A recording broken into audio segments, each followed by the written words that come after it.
টানা ৩-৪ দিন থেকে সমানে বৃষ্টি হচ্ছে, মানে একঘেয়েমি বৃষ্টি, একদম থামছে না। যদি 5 মিনিটের জন্য থামে তো আবারও ঝমঝমিয়ে শুরু হচ্ছে আর কি। সারা রাত তো বৃষ্টি হয়েছে, এখনও প্রচণ্ড বৃষ্টি হচ্ছে। সকাল সকাল আমি সংসারের বাসি কাজগুলো সেরে স্নান করে চলে এসেছি। সবাইকে জানাচ্ছি গুড মর্নিং। বৃহস্পতিবারের সকাল। সবাই কেমন আছো? আশা করছি যে যেখানে আছো খুব ভালো আছো, সুস্থ আছো।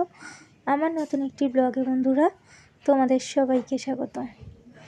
বললাম আজ বৃহস্পতিবার, আর এখন ঘড়িতে বেজে গেছে 8টা 10। ঘড়িতে বাজে সকাল 8টা 10। তার মধ্যে আমার স্নানও হয়ে গেছে। তো যাই হোক, আমি স্নান করে সেজে রেডি হয়ে গেলাম। আর এখন বিছানা তুলব, কারণ বাবান তো এখনও ঘুমাচ্ছে। তো বাবানের স্কুল আছে। যেহেতু টানা 3-4 দিন থেকে বৃষ্টি হচ্ছে, গতকাল বা তার আগের দিন আমি বাবানকে স্কুলে পাঠাইনি, কারণ বাবান প্রচণ্ড ঠান্ডায় ভোগে আর কি, সর্দি কাশিতে। আর বৃষ্টিতে ভিজে ভিজে আমার না নিজেরও যেতে ইচ্ছে করেনি। তো যাই হোক, আজকে স্কুলে বাবানকে যেতেই হবে, সে বৃষ্টি জোরে হোক বা আস্তে হোক, সেটা দেখলে চলবে না। 2 দিন ছুটি হয়ে গেছে, আর এর আগেও বেশ কদিন ছুটি পড়েছে, আমরা বেড়াতে গেছিলাম তোমরা জানো। তো আর ছুটি করলে আর কি, ওদের যে সেকেন্ড টার্ম পরীক্ষা আছে, বেশি ছুটি হয়ে গেলে অ্যাবসেন্ট থাকলে আর কি পরীক্ষায় বসতে দেবে না, এটা একটা সমস্যা। তো বাবানকে তো তুলে দিয়েছি, বাবান দেখো ঘুম চোখে বসে বসে টিভি চলছে, টিভি দেখছে আর কি। তো আমি বললাম যাও ব্রাশ করে আসো, তো চলে গেল বাইরে। আর আমি এখন বিছানাটাকে সুন্দরভাবে পরিষ্কার করে গুছিয়ে নেব। তো বন্ধুরা, আশা করছি আজকের ব্লগটা তোমাদের সবার খুব ভালো লাগবে, আর সবাই আমার সঙ্গে থেকো, দেখতে থাকো।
একই ছোট্ট একটা ঘর, তার মধ্যে টানা বৃষ্টি হচ্ছে কয়েকদিন থেকে।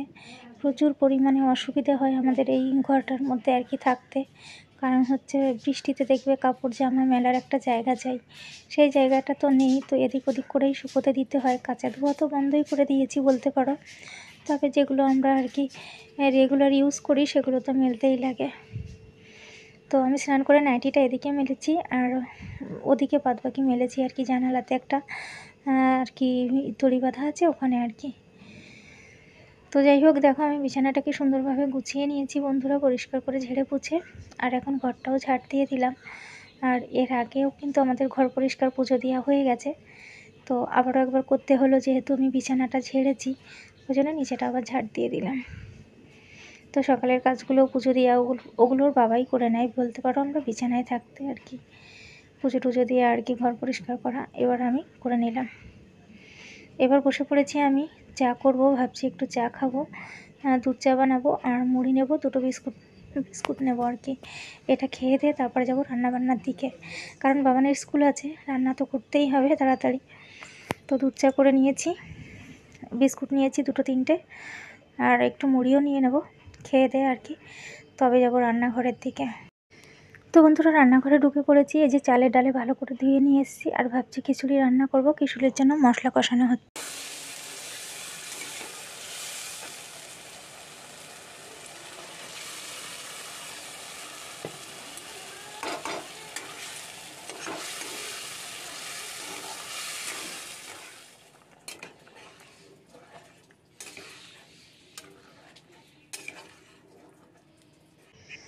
তো অবস্থা বুঝে না ব্যবস্থা করতে হয়। এমনিতে বৃষ্টি হচ্ছে, খিচুড়ি খেতে যে ভালোবাসি না সেটা নয়, খিচুড়ি খেতে ভালোবাসি। তবে আজকে তেমন কোনো সবজি বা মাছ মাংস ডিম কোনোটাই ঘরে নেই। বলতে পারো আলু চাল ডাল এসবই আছে, মশলাপাতি সবই আছে, ওই সবজি মাছ মাংস ডিম এগুলো নেই আর কি। তো ওই জন্যই বললাম যে অবস্থা বুঝে ব্যবস্থা করতে হয়, যেহেতু সংসারটা আমার। তাই ভাবলাম যে সেই তো ডাল ভাত রান্না করতে হবে, আর আকাশে তো মেঘ বৃষ্টি পড়ছে, খিচুড়ি খেতেও ভালোবাসি, তাহলে খিচুড়ি বসিয়ে দিই ডালে চালে। তাই আদা পেঁয়াজ রসুন তারপরে গোটা জিরে সমস্ত কিছু কাঁচা লঙ্কা একসঙ্গে বেটে একটা আলু দিয়েছি, দিয়ে ভালো করে আর কি মশলাটাকে কষিয়ে মুসুরির ডাল দিয়ে করছি, যেহেতু ডালটা মুসুর ডালই আছে, ঘরে কোনো ডাল নেই আর কি। তাই আমি অল্প করে খিচুড়ি বসিয়ে দিয়ে এসেছি। তো এই হচ্ছে ব্যাপার, খিচুড়ি বসিয়ে দিয়ে চলে এসেছি এ ঘরে, কারণ ফ্রিজটা কালকে থেকে বন্ধ ছিল, ফ্রিজে অনেক মোটা বরফ জমে গেছিলো, যার কারণে কাল থেকে বন্ধ ছিল। আর ফ্রিজটা এখন আমি ভালোভাবে পরিষ্কার করে দেবো, পরিষ্কার করে দিয়ে আর কি চালিয়ে দেবো। ফ্রিজে যা যা ছিল টুকিটাকি জিনিসপত্র সমস্ত কিছু বের করে দিয়েছি। আর আমি এই যে ভিজে কাপড় দিয়ে ফ্রিজটাকে সুন্দর করে, মানে এই কাপড়টা দিয়ে আমি ফ্রিজে মুছি আর কি। তো এইটা ভালো করে দিয়ে মুছে নিচ্ছি, চুলটা খোপা করে নিলাম এই যে। তো যাই হোক, খোলা চুল ভালো লাগছিল না। তো বন্ধুরা, আশা করছি আজকের ব্লগটা ভালো লাগবে, আর ভালো লাগলে সবাই সঙ্গে থেকো, স্কিপ করো না, দেখতে থাকো। তো ফ্রিজ তো আমি 2-3 বার ধরে মুছে নিয়েছি, সেটা তোমাদের সাথে শেয়ার করলাম না, তাহলে অনেকটা বড় হয়ে যাবে। ফ্রিজের ভেতরটা ভালোভাবে 2-3 বার করে মুছে নিয়ে এবার আমি এই যে ফ্রিজের দরজাটা ডোরটা আছে এটা মুছে নেব। তো বন্ধুরা, আশা করছি আজকের ব্লগটা তোমাদের সবার খুব ভালো লাগবে, আর ভালো লাগলে অবশ্যই একটা লাইক করবে। আমার চ্যানেলে নতুন হয়ে থাকলে চ্যানেলটাকে সাবস্ক্রাইব করে আমার পাশে থেকো। আর তোমরা সবাইও অনেক ভালো থেকো, সুস্থ থেকো, আর সব সময় সাবধানে থেকো, আমার সাথে থেকো। তো আমাকে আর একটু বেশি বেশি ভালোবাসা দাও, যাতে আমি সামনের দিকে এগিয়ে যেতে পারি। তো আজকে সকাল থেকে ব্লগটা শুরু করেছিলাম, আশা করছি ভালো লাগবে, আর সবাই আমার সঙ্গে থেকো, দেখতে থাকো। ঘড়িতে বেজে গেছে 10:30। ফ্রিজটা ভালো করে পরিষ্কার করে যা যা ছিল সমস্ত কিছু আবার ফ্রিজে ঢুকিয়ে দিয়েছি, আর ফ্রিজটা এবার চালিয়ে দেবো আর কি। আর বাবানও এদিকে ব্যাগ গোছাচ্ছে, কারণ ঘড়িতে 10:30 বেজে গেছে। আর বাবানকে স্নান করিয়ে দিয়ে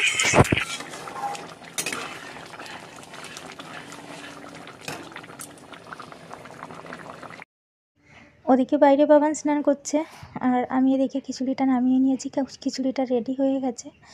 আর এখন আর তেমন কিছু করার সময় নেই, কারণ ঘড়িতে তোমরা দেখতে পেয়েছো আর কি, অলরেডি 10:30 বাজে। 10:30টায় বেরোলে আরামসে যাওয়া যায়, কিন্তু সেটা তো আর কখনোই হয় না। তো যাই হোক, বাবান স্নান করে ওদিকে জামা প্যান্ট পরতে থাকুক, আর আমি এদিকে একটু পরিষ্কার করে নিই। বাইরে বৃষ্টি হচ্ছে, একদমই ভালো লাগে না আমার, তো যেহেতু এঘর ওঘর করে কাজ করতে হয় বৃষ্টিতে ভিজে, তো আরও বেশি অসুবিধা আর কি। তো আমি গ্যাস ওভেনটা একটু এইভাবে মুছে নিলাম, আর মুছে নিয়ে রান্নার যে হাতা খুন্তি কড়াইটা আছে ওটা মেজে উপর করে দিয়ে রান্নাটা নিয়ে ও ঘরে যাব। বাবানকে আবার একটু খাইয়ে দেবো, আর আমিও রেডি হয়ে ওকে স্কুলে দিয়ে আসবো। তো এখন আবার বৃষ্টিটাও পড়ছে জোরে জোরে, জানো তো।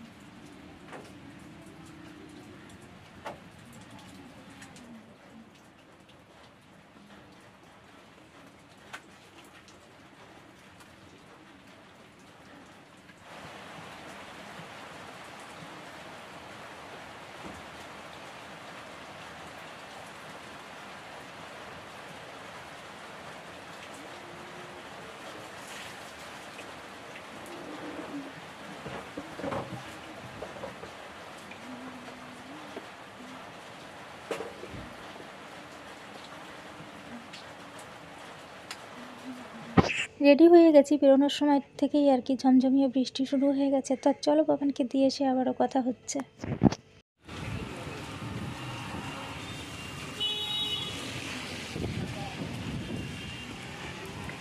দাঁড়িয়ে যা।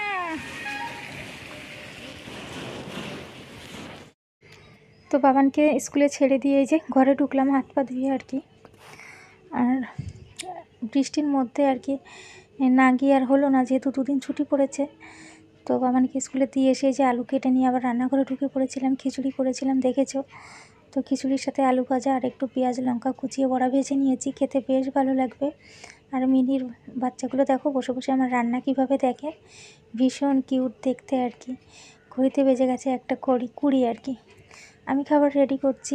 ওই যে বলেছিলাম সংসারটা যেহেতু আমার, তাই অবস্থা বুঝে ব্যবস্থা করতে হয়। দুপুরে খাবারে বানিয়েছি খিচুড়ি, আলু ভাজা, বড়া ভাজা, সাথে আছে গন্ধরাজ লেবু। ব্লগটা ভালো লাগলে বন্ধুরা অবশ্যই একটা লাইক করো। আর এই খাবার খেতে খেতেই ব্লগটা শেষ করছি। টাটা সবাইকে, আসছি আগামীকাল আবারও।